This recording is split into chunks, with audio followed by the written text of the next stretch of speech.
city is this Antium? City. 'Tis I that made thy widows. Many an heir of these fair edifices for my wars have I heard groan and drop. Then know me not, lest thy wives with spits and boys with stones in puny battle slay me. Save you, sir. And you, sir. I do beseech you, if it be your will, direct me where great Aufidius lies. Is he in Antium? He is. He feasts the nobles of the state at his house this night. Which is his house, beseech you? This here, before you. Thank you, sir. Farewell.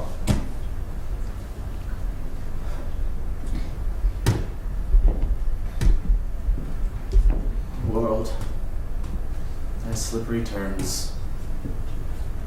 Friends now fast sworn, whose double bosoms seem to wear one heart, whose house, whose bed, whose meal and exercise are still together, who twin as twere in love, inseparable, shall within this hour, on the dissension of a doit, break out to bitterest enmity.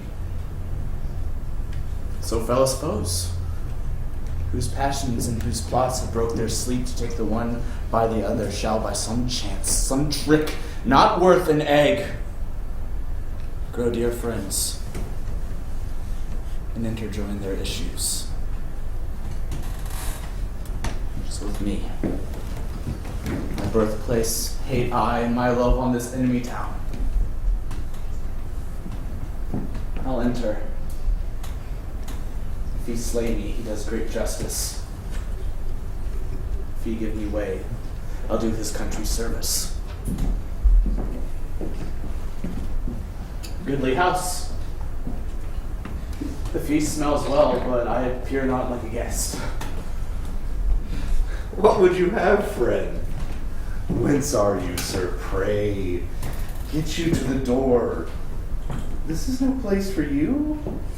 I've deserved no better entertainment in being Coriolanus.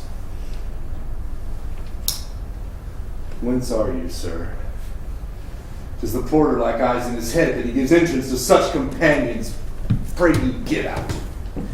Away. Away, you away! Now thou art troublesome. Are you so brave? I'll have you talked with anon. Do you meddle with my master? Aye! 'Tis an honester service of the meddle with thy mistress! Thou pratest and pratest, serve what thy treacher hates! Where is this fellow?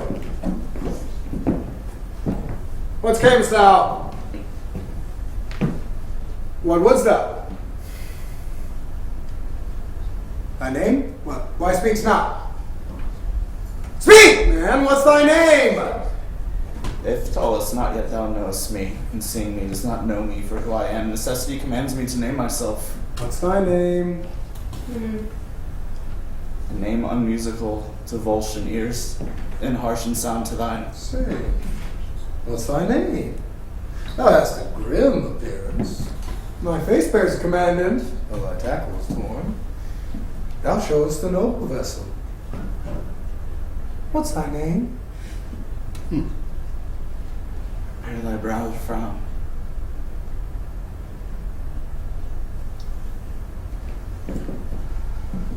My name is Caius Marcius, who hath done to thee particularly, and to all Volscians great hurt and mischief. Thereto witness may my surname, Coriolanus.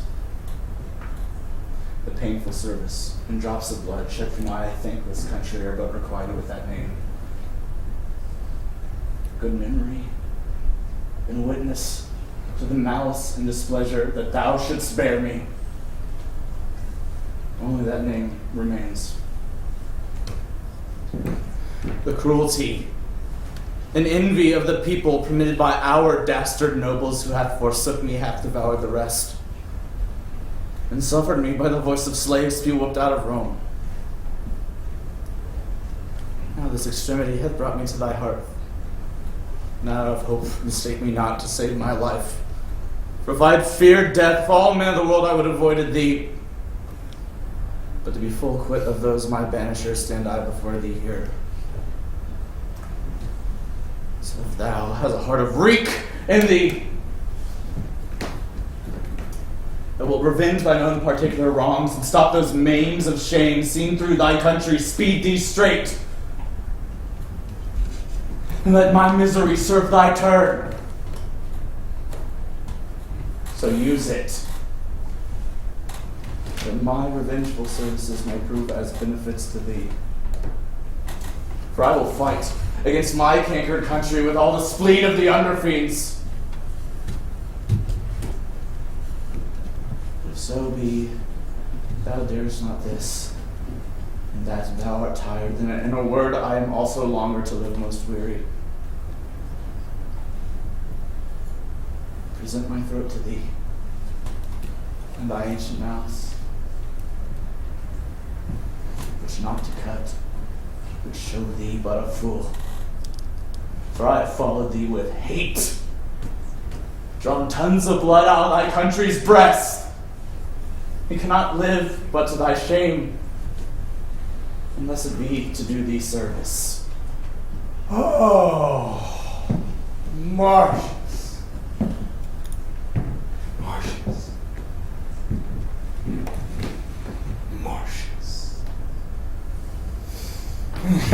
Let me twine mine arms about that body, or against my grain dash 100 times hath broken, scarred the moon with splinters. Here I clip the angle of my sword, and do contest as hotly and as nobly with thy love as ever in ambitious strength I did contend against thy valor. Know thou first, I love the maid I married. Never man sighed truer breath. But then I see thee here. Thou noble thing, more dances my rapt heart than when I first my wedded mistress saw bestride my threshold. Why, thou Mars, I tell thee, we have a power on foot, and I had a purpose, once again, to hew thy target from thy brawn, or lose mine arm for it. Thou hast beaten me out 12 several times, and I have nightly since dreamt of encounters twixt thyself and me. Oh, we have been down together in my sleep, unbuckling helms, fisting each other's throats, and weighed half dead with nothing. Worthy Marcius, had we no quarrel else to Rome, but that thou art thence banished, we would muster all from 12 to 70, and pouring war into the bowels of ungrateful Rome like a bold flood or bear.